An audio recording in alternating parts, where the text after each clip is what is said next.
Sir నమస్తే అండి. ఏం పేరు సార్? ప్రవీణ్. అవును అవును భవన్ ఇక్కడే. అవును ఇప్పుడు ఎలక్షన్స్ వస్తున్నాయి, మళ్ళీ ఎంపీ ఎలక్షన్స్. మొన్న జనరల్ ఎలక్షన్స్ అయిపోయినాయి. సో కాంగ్రెస్ గవర్నమెంట్ ఇక్కడ ఫామ్ అయిపోయింది.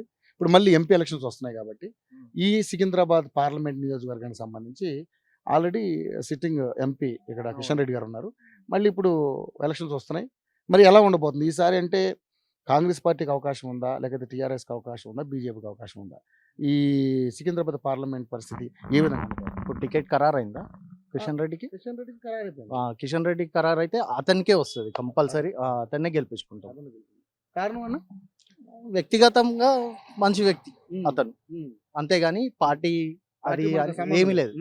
వ్యక్తిగతంగా మంచి వ్యక్తి, అందుకని ఆయనను ఎంచుకుంటాం. అందుకనే లాస్ట్ టైం కూడా తను గెలిచింది, ఇప్పుడు కూడా అంతే. ఎట్లా డెవలప్మెంట్? ఓకే, డెవలప్మెంట్ అయినా అడిగి కొట్లాడి తీసుకొని వస్తాడు ప్రతి ఒక్కటి పబ్లిక్ దాకా. బాగుంటది, ఆయన పరిపాలన నచ్చుతుంది. సో అయితే మళ్ళీ ఇక్కడ బీజేపీకి అవకాశం ఉంటుంది. అవును, బీజేపీ అని కాదు, కిషన్ రెడ్డి అంతే.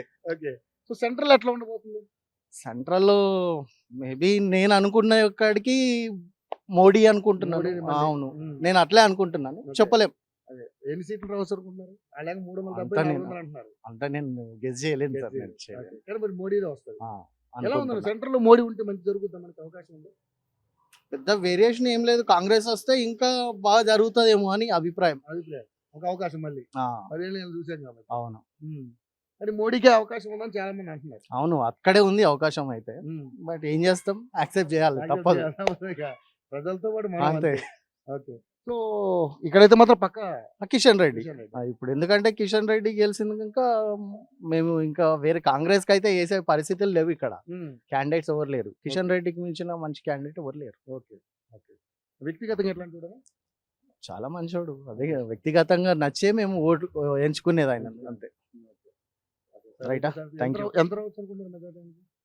మెజారిటీ 80% అయితే ఆయనకి వస్తుంది. కానీ ఇక్కడ మరి వైపు టీఆర్ఎస్ మేము కూడా 17 గెలుస్తామని వాళ్ళు అంటున్నారు, కాంగ్రెస్ కూడా 17 గెలుస్తామని. అంటే మన చెప్తున్నా కదా, క్యాండిడేట్ ని బట్టి ఓట్లు పడతాయి అన్న, అంతే. క్యాండిడేట్ ని బట్టి ఓట్లు పడతాయి. ఇప్పుడు టీఆర్ఎస్ ఫామ్ అయినా కూడా సెంట్రల్ ఫామ్ అవ్వలేదు. కిషన్ రెడ్డి ఉంటే పైనుంచి బీజేపీ ఉంది కాబట్టి ఏదైనా తెచ్చినా తేగలుగుతాడు.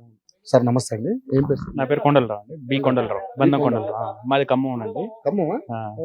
యాక్చువల్ ఏంటంటే మా వాళ్ళు ఇక్కడ ఆశా వర్కర్ చేస్తున్నారు. అది ఏంటంటే ఈ హాస్పిటల్ మొత్తం ఈయన అరేంజ్ చేసిండు, బీజేపీ గవర్నమెంట్. కిషన్ రెడ్డి మొత్తం సెట్ కింద చేసిండు. మా స్థోనికలు అంటే 14 years ఎండే ఉంటున్నాను. 14 years ఇక్కడే ఉంది. అదేంటంటే ఇక్కడ హాస్పిటల్ దగ్గర సీసీ కెమెరా పెడితే బాగుంది నాకుంది. హాస్పిటల్ దగ్గర అటు సైడ్ సీసీ కెమెరాలు పెడితే మంచిగా ఉంటుంది. లాస్ట్ కోట్ ఉంది, ఇటు లాస్ట్ కోట్ ఉంది, ఈ మధ్యలో సీసీ కెమెరాలు అది ఒకటి పెడితే మాకు ఓకే. అన్ని బాగానే ఉన్నాయి. అంటే ఇప్పుడు పార్లమెంట్ ఎలక్షన్స్ వచ్చాయి, మరి ఇప్పుడు ఈసారి సికింద్రాబాద్ నుంచి పార్లమెంట్ నుంచి కిషన్ రెడ్డి గారు ఆల్రెడీ సీట్ వచ్చేసింది. దానికి ఎలా ఉండబోతుంది? అంటే కాంగ్రెస్ కానీ బీఆర్ఎస్ కానీ ఎవరికి? కిషన్ రెడ్డి ఓకే. మళ్ళీ గెలిచే అవకాశం పక్క. సెంట్రల్ ఎలా ఉండబోతుంది పరిస్థితి? సెంట్రల్ లో కూడా బీజేపీ వస్తుంది, కాంగ్రెస్ రాదు. ఎందుకని అంటారు? ఎందుకంటే వాళ్ళు కూటమి పెట్టుకుంటారు, అస్సలు రాదు. అది ఇండియా కూటమి, అది అస్సలు రాదు. ఖచ్చితంగా మోడీ మళ్ళీ పక్కా వస్తాడు, ఈజీగా వస్తాడు. మాక్సిమం ఇక్కడ 17 ఉంటే నాకు తెలిసి అయితే 10 సీట్ల వరకు రావచ్చు బీజేపీ అనుకుంటున్నా. ఒక 7 ఏం చెప్పలేం, కాంగ్రెస్ రావచ్చు, టీఆర్ఎస్ రావచ్చు, కానీ మొత్తం అయితే మేజర్ వస్తుంది అనుకుంటున్నా. 17 అయితే రావు కానీ సార్, 10 అయితే రావచ్చు అని నేను అనుకుంటున్నా.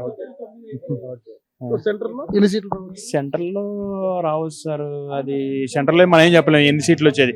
అన్ని రాష్ట్రాల్లో కూడా గవర్నమెంట్ అయితే ఫామ్ అవుతుంది, పక్క ఫామ్ అవుతుంది. సో ఎలా ఉందండి డెవలప్మెంట్? డెవలప్మెంట్ అయితే బాగానే ఉంది సార్, సమస్య ఏం లేదు సార్ మాకు. ఓకే, ఒక సీసీ కెమెరా పెడితే మాకు ఓకే సార్. ఏం అంటే మాకు కార్లు రోడ్డు మీద పెడతాను అంటూ ఎవరన్నా ఏమైనా చేశారనుకో కొద్దిగా ఇష్యూ అవుతుంది అంటే, అది వేరే ఏం లేదు సార్. మంచి మనిషి సార్, మేము కలిసాం సార్, 2 సార్లు కలిసాం. సరే సార్.